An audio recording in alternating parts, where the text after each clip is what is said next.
Right guys, update. Just thought I'd turn it on now, check battery, check memory card. I said I'd show you this Royal Enfield and I forgot to do that on end at last video. That's how I'm going to edit it. I've not done the last video, so it's just still here on camera. Still here on camera, so I could join it together. But I've got a plan for today. I've had a message last night off a lad that's supposed to be in Cornwall for 2 weeks. He said he was just going to leave me to it.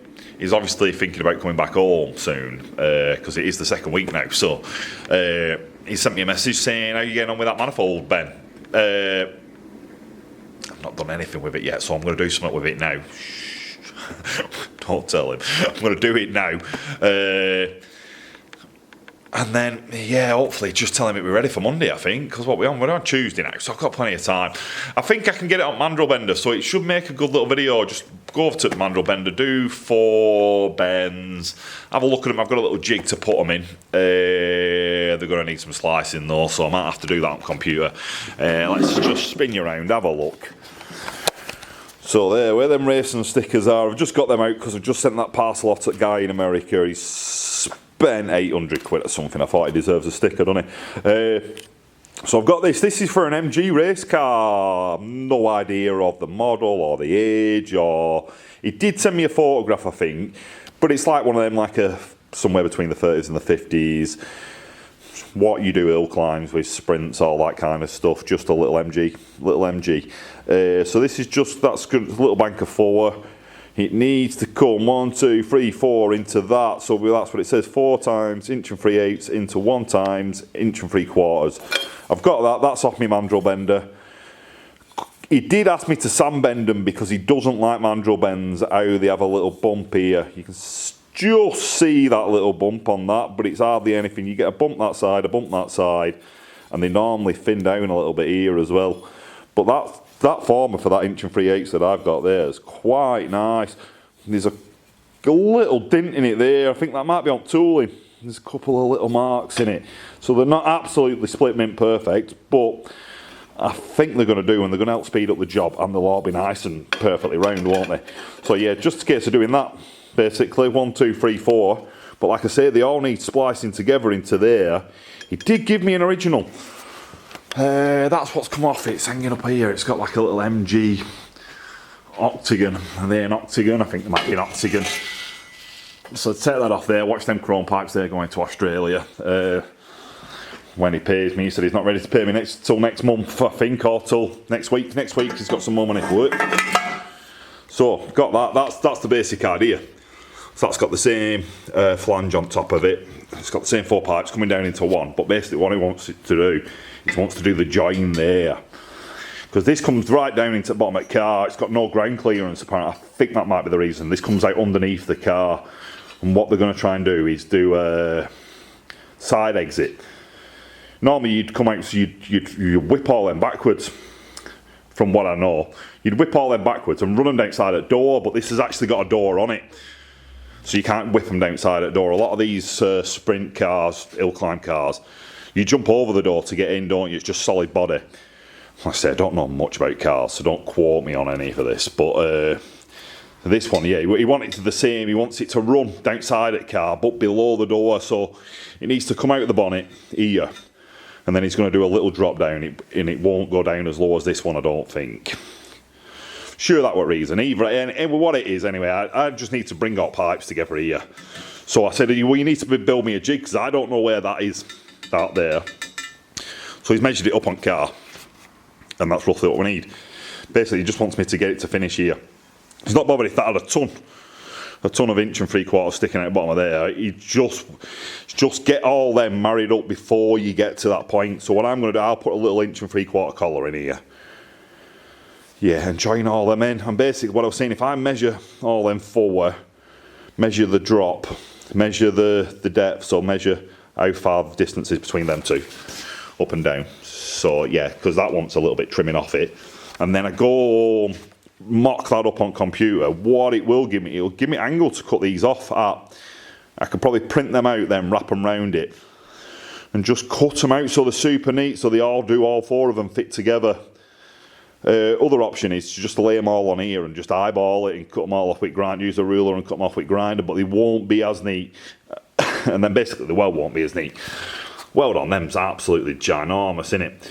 I'm probably going to have to do the same. You have to get up to a height. So you see down there, they're too close together that you can't actually weld over the top. So you have to get it up to a point where there's a big enough gap, like that much gap, where you can actually do a weld over and back down the other side. So that's my plan. So I'm thinking, I'm going to swap tooling over on that tube bender over there. That one. Because that's an 1.5 inches by the looks of it. Swap that on to 1 3/8.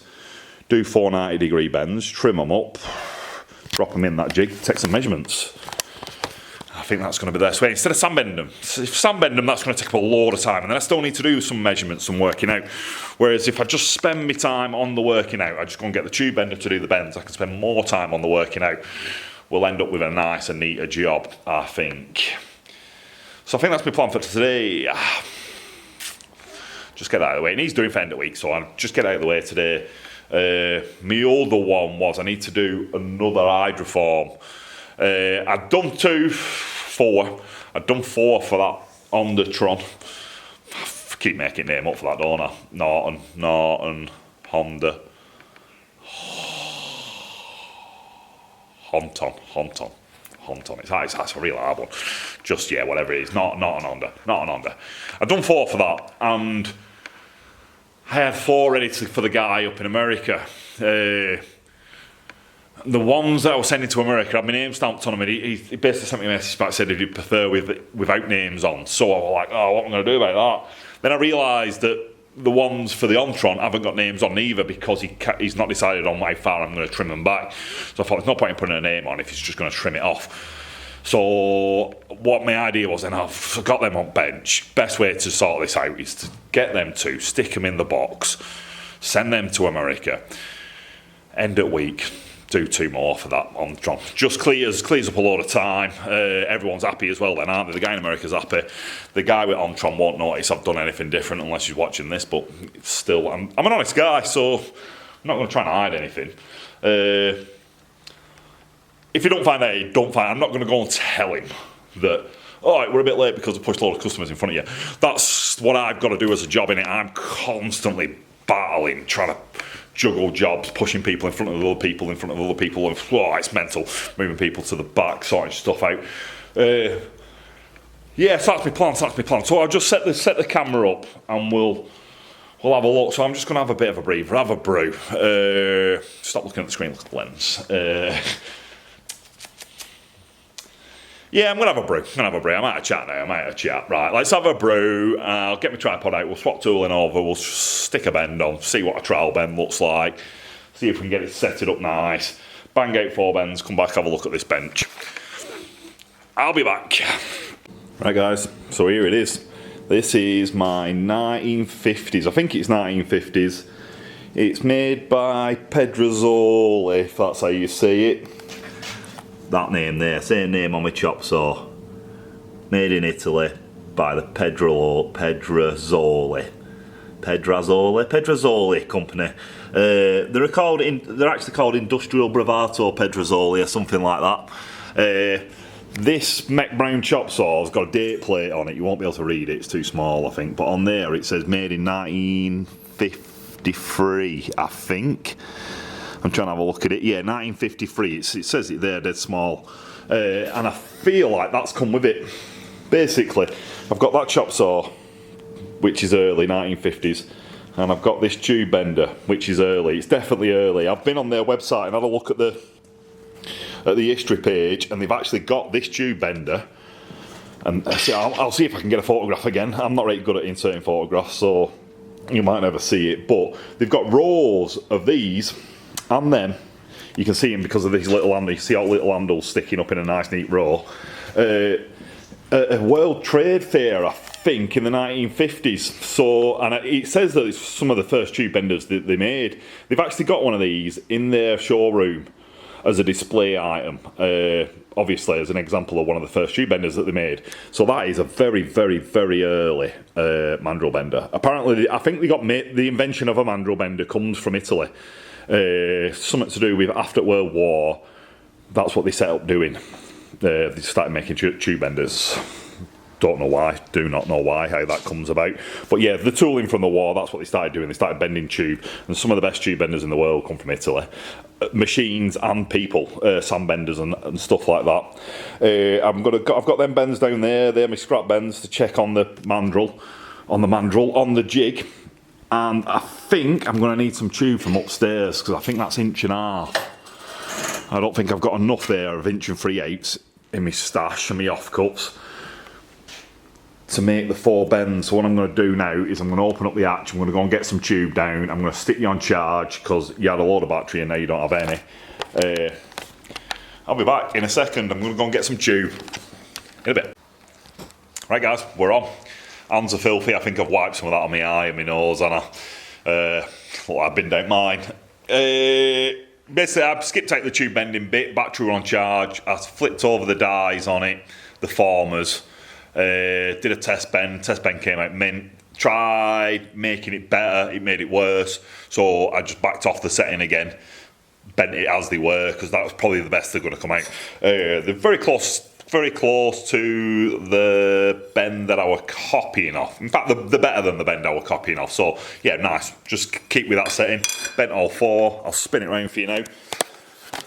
So that's what we've got, 4 nice mandrel bent bends, and they fit lovely in there. So this is my jig, that's what we're copying off but making it shorter. This is my jig, that's the hole I need to get it through. I need to line it up with them holes. So we need 1, 2, 3, 4 into there. It's going to get tricky. They do need some big cuts on it, so if I had it balanced somewhere before where I could get 2 of them on, I can't get 4 of them on, but yeah, something like that. So like for instance, that one needs slicing into the side of that one, and then we need to drop another 2 in, so the other 2 will be like that. You know, you'd put a rough cut on like that to get that to join into that one, and then another cut in the other one.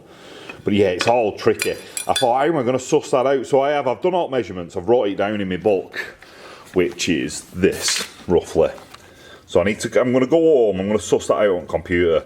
I've just had a go on bench. The way that you would work it out in old money is you'd do this, you'd write down the measurements on bench like that with marker pen. So that's roughly what it wants to look like, and then you can get a gist of where you'd need to cut them. So there's all sorts of lines going on. Basically there's 1 pipe coming down there, 1 pipe coming down there, 1 pipe coming down. And what we're doing, we're joining it into a bigger piece of pipe. They're 35, this one's 44. The bottom pipe, that should look like that, or like that when it's going into it. So if you just join a 35 into the side of there, it won't fill the hole, will it? So what I'm going to do is join that one into that edge, that one into that edge, join the 2 into the middle, but try and keep enough length on the cuts. This is where it gets tricky. Try and keep enough length on the cuts that I can stretch out the middle to join up. Otherwise we'd end up with like, it'd be like that. I'll get a pen, I'll show you. So if we come down, you've got like that, you've got a 44 here at the bottom. And for basic principles, we're going to join a 35 in, and that's going to look like that. And we're going to join another 35 in, that's going to look like that. Then we're going to end up with this big gap here. So what you'd normally do is, you get that 44, you work out the circumference for a 44, you work out the circumference for half a 35, you put half a 35 there, half a 35 there. And the difference between the 44 circumference and the 35 circumference, divide it by 2, add them in there. So then you've got enough length out of your 35s to make up a 44. And then basically when I'm doing my joining in, I need to put a circle there, a circle there, a circle there, a circle there. Join them in like that, so they're not going to be quite like they are on that drawing where I've overlapped them all like this. We need to make this bottom section a little bit wider, which will make all them joins slightly different. And that's a lot easier to work out on computer than it is to work out here. I could still work it out here, you just do that, what I've just done. And then bring all these lines down like that. And then start taking some measurements off this so you know that that wants to be that far up that length or that far down from the bend. Put a dot there. Work out how much this would be as a circumference, work out the divider of it, that'll give you where you need to mark off the bit that you chop off there. Basically you can see on that, we chop that section out of that pipe. You see, to get it to join into that other one, but then you need to do some mad cut. The other ones are cut across here. just gets confusing. You end up with too many lines on there. So yeah, I'm going to take it home. It's 5 o'clock now. I'm going to clear all this off my bench. I'm going to get another hydroforming pattern out, and I'm just going to make a start on it. Like I say, I've done the guy over with the Honda Norton Honda. Every time confuses me, I've done it. It's a mad makeup. Yeah, I've done him over by selling his Megas on. But like I say, I've got these here, so I have got spares. But they're just not what I want.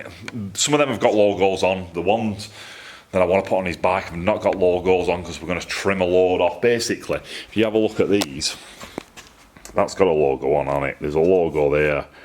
The guy that wants them fitted to his bike wants 4 inches chopping off, so he wants them chopping there. He wants them cut really short. So there's no point in me putting a logo on because I can't get it on because then it'd be in the bend. So yeah, you could actually use some of these. So like these two here, I might be able to just use them. The difference being I've welded them up at different times, so that's got a different weld on to the ones that I've made him for his bike. So I could use them two. Them two would just go straight onto his bike, but they've got a different weld on, and I'd like to keep them matched. I don't want one side with a TIG weld and one side with a gas weld because it just won't look right. So I'm just gonna spend an hour now, start making some patterns. Maybe spend the afternoon tomorrow pumping them up with water. Some people asked to see it. I'm not giving it away. I've shown everyone bits of sand bending, and then the next thing you know, a million questions and a lot of people just doing it, having a go. So I've missed out, like, some of them have been in Brazil, some of them are in America, some of them are in Australia, so I probably won't never get the work off them. But I could, there's still maybe a job there, and then if they just set up a tube bending place in Australia, I've made a few sets for Australia, so then I'm just lost that. I would have lost them customers because they go to the guy that I've just taught in Australia, wouldn't they? So it's a bit daft. Like I say, you don't get paid for doing any of these videos, or I'm not getting paid yet. Yeah, I got $1 this month. I got $1. So yeah, not been that good on the video scene. Yeah, and unless they're going to pay for me full wage, I'm not going to give away the answers, am I? Just have a go. Just have a go. It's pumping steel up with water. It's about as easy as that. It's not. It's rock hard. It's like welding. You need to do it for a couple of years, I think, to grasp that. Bit like sand bending. Do it for a couple of years at least before you even understand it a little bit. Right, so yeah, so that we'll come back to that tomorrow. Hopefully I'll print out some paper patterns tonight. Let's see, I'm just going to clean that off. We'll do this another video. There is actually, let's stick this on to end that video, a nice little surprise underneath this sheet, isn't there? I talked about this yesterday, I didn't add it onto that video. We're about to not add it onto that video today. Whoa, it's bright, it's red, it's brand spanking, I think. I've had a couple of them. No, I've had one, haven't we? I've had another brand spanking Enfield in here. It come from Cooper B. This one's come from Urban Rider, so we need to... What's the plan for that? An eye level across like that, make it nice. Because that exhaust, all the exhausts that they put on these Royal Enfields are horrible. And that'll weigh about 10 tonne. Might have to get Steve from garage to help me take that off. It probably just go boom on the floor. It's only a little 350 as well. A little 350 engine, and it's got the world's biggest exhaust pipe on it with some big ugly gaps in it as well. Heat shield's bigger than a normal exhaust. In fact, just the heat shield itself, and then that silencer will be well heavy silenced. It's just, yeah, they're good bikes for the price, but yeah, them exhaust pipes are rough, man. Rough. So that's a job for the future. That one's just going to stay chained up for a month, I bet, until I even find any time to have a look at that. Obviously it's there now, so I can keep looking at it. I can come up with an idea, wait for a customer to ring me, talk about it, then start throwing some ideas at it.